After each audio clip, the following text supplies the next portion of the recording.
அனைவருக்கும் வணக்கம். பன்னாரியம்மன் ஆஸ்ட்ரோ தளத்தின் வாயிலாக உங்களை தொடர்பு கொள்வதில் மகிழ்ச்சி. இந்த பதிவில் கன்னி ராசி கன்னி லக்ன நண்பர்களுக்கு சனி பகவான் வக்ர பெயர்ச்சி அடைகிறதுனால ஏற்படுத்துகிற பலன்களை பார்க்கலாங்க. சனி பகவானோட வக்ரமானது ஜூன் 29 ஸ்டார்ட் ஆகுதுங்க. 4.5 மாதம் அவர் வக்ரகதியிலேயே சஞ்சரிப்பாருங்க. நவம்பர் 15 மேலே நேர்கதியில் அவரோட சஞ்சாரம் இருக்குங்க. சனி பகவான் பொதுவாக மந்தமான கிரகங்க. இந்த வக்ர காலத்தில் மட்டும் ரொம்ப வேகமாக செயல்படுவாருங்க. அவரோட ஆக்டிவிட்டீஸ் எல்லாமே கொஞ்சம் வேகம் எடுக்குங்க. கன்னிராசியை பொறுத்த வரைக்கும் சனி பகவான் வக்ர அடைகிறதுனால பல முன்னேற்றத்தை இந்த காலகட்டங்களில் அடைய முடியுங்க. ரொம்ப சிறப்பான பலன்களை கன்னிராசிக்கு சனி பகவான் வழங்குறாருங்க. பாவகிரகங்கள் எப்போ அதிக நன்மைகள் செய்யுதுன்னா 3, 6, 11 ஸ்தானங்கள் இருக்கும்போது நல்ல அருமையான பலன்களை கொடுக்குங்க. அந்த வகையில் சனி பகவான் 6வது ஸ்தானத்தில் இருக்கிறது கன்னிராசிக்கு சூப்பரான அமைப்புங்க. அதுலேயும் வக்ரம் பெறது இன்னும் கூடுதல் சிறப்புங்க. இந்த காலகட்டங்களில் உங்களோட வளர்ச்சியை பார்த்து மற்றவங்க பிரமிக்கிற அளவுக்கு இருக்குங்க. வேலைக்கு போகிறவங்களுக்கு சிறப்பான காலகட்டங்க. எதிர்பார்க்காத அளவுக்கு முன்னேற்றங்கள் ஏற்படுங்க. உயர் பதவிகள் உங்களை தேடி வருங்க. சம்பள உயர்வும் வருங்க. பணியிடங்களில் நீங்கள் செய்கிற வேலையினால உங்களுக்கு நற்பெயரும் நன்மதிப்பும் உங்களுக்கு இந்த காலகட்டங்களில் இருக்குங்க. வியாபாரிகளுக்கும் தொழில் செய்கிறவங்களுக்கும் தொழில் போட்டிகள்னால உங்களோட வருமானம் கடந்த காலங்களில் கொஞ்சம் குறைஞ்சிருக்கலாங்க. போட்டி சூழலை சமாளிக்கக்கூடிய வகையில் நல்ல முடிவுகள் எடுப்பீங்க. அந்த முடிவுகள்னால உங்களோட தொழிலோ வியாபாரமோ நல்ல வளர்ச்சி காணுங்க. அதனால் உங்களோட வருமானம் உயர்றக்கான வாய்ப்புகள் ரொம்ப அதிகமாக இருக்குங்க. சொல்லப்போனால் தொழில் பண்ணுறவங்களுக்காகட்டும் உத்தியோகத்துக்கு போகிறவங்களாகட்டும் எதை செஞ்சால் நம்ம முன்னேறலாங்கிற ஆர்வமும் துடிப்பும் உங்களுக்கு ஏற்படுங்க. அதுக்கு தக்கவாறு சூழ்நிலைகளும் உங்களுக்கு கை கொடுக்குங்க. விளையாட்டுத்துறை சார்ந்தவங்களுக்கு இது நல்ல காலகட்டம்னே சொல்லலாங்க. போட்டி பந்தயங்களில் வெற்றி பெறக்கான வாய்ப்புகள் ரொம்ப அதிகங்க. அதே போல தாங்க அரசியல் சார்ந்தவங்களுக்கும் செய்கிற காரியங்கள் எல்லாம் ஒரு வெற்றியை கொடுக்குங்க. அதற்கடுத்ததாக கடன் சுமையெல்லாம் குறையறக்கான வாய்ப்புகளும் இருக்குங்க. வருமானம் உயர்றது ஒரு காரணங்க. தேவையற்ற செலவுகள் குறையிறது இன்னொரு காரணங்க.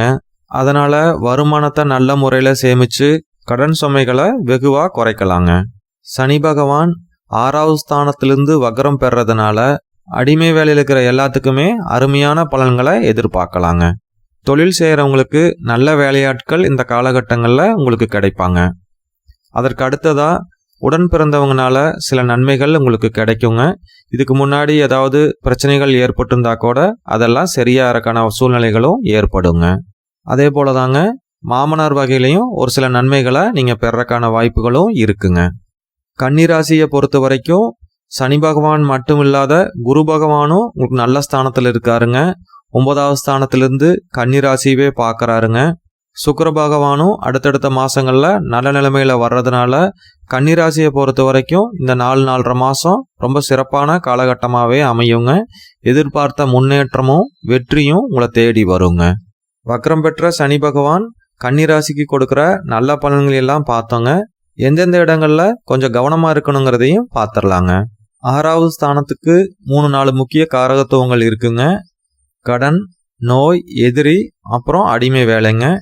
இதில் நோயை தவிர மீது எல்லாத்துலேயுமே கொஞ்சம் பாசிட்டிவாக தாங்க இருக்குது. அதனால் உடல் ஆரோக்கியத்தில் சற்று கவனமாக இருக்கணுங்க. வாக்கிங் எக்ஸசைஸ் எல்லாம் பண்ணணுங்க. மாத்திரை மருந்து எடுத்துக்கிறவங்க அதை தவறாமல் எடுத்துக்கணுங்க. அது மட்டும் இல்லாத உணவு பழக்க வழக்கங்களில் கரெக்டான கட்டுப்பாடு அவசியங்க. இந்த காலகட்டங்களில் தேவையற்ற உணவுகளையும் நேரங்கட்ட நேரத்தில் சாப்பிட்றதையும் கொஞ்சம் அவாய்ட் பண்ணிக்கணுங்க. அதற்கு அடுத்ததாக சனி பகவான் 5வது ஸ்தானத்துக்கும் அதிபதிங்கிறனால பிள்ளைகளோட விட்டு கொடுத்தும் அனுசரிச்சும் போகணுங்க. அது மட்டும் இல்லாத அவங்களோட ஆரோக்கியத்திலையும் ஒரு கண் வச்சுக்கணுங்க. இதெல்லாமே சனி வக்ரமாக இருக்கிற வரைக்கும் தாங்க. அதுக்கப்புறம் பெரிய பாதிப்புகள் எதுவும் இல்லைங்க. அதற்கு அடுத்ததாக இந்த காலகட்டங்களில் பூர்வீகம் சார்ந்து எந்த முடிவுகளும் எடுக்க வேணாங்க. இதுக்கு முன்னாடியே பூர்வீகத்தில் ஏதாவது பிரச்சனைகள் நடந்துக்கிட்டு இருந்ததுன்னா அந்த பிரச்சனைகளை கொஞ்ச நாள் ஆறப்போடுறதே சிறந்த பலன் அளிக்குங்க. கன்னிராசியை பொறுத்த வரைக்கும் நல்ல பலன்களை அதிகப்படுத்துறக்கும் கெடு பலன்களை குறைக்கிறக்கும் நல்ல வாய்ப்பு இருக்குங்க. வக்ரம் பெற்ற சனி 5வது ஸ்தானத்தோட தொடர்பு பெறதுனால குலதெய்வ கோயிலுக்கு போயிட்டு வர்றது மட்டுமே போதுமானதுங்க. அடிக்கடி குலதெய்வ கோயிலுக்கு போயிட்டு வாங்க. கெடு பலன்கள்லாம் ரொம்ப குறைஞ்சிருங்க. நல்ல பலன்கள் எல்லாம் அதிகப்படுத்தி உங்களுக்கு கொடுக்குங்க. மீண்டும் நல்லதொரு பதிவில் சந்திக்கலாங்க. நன்றி.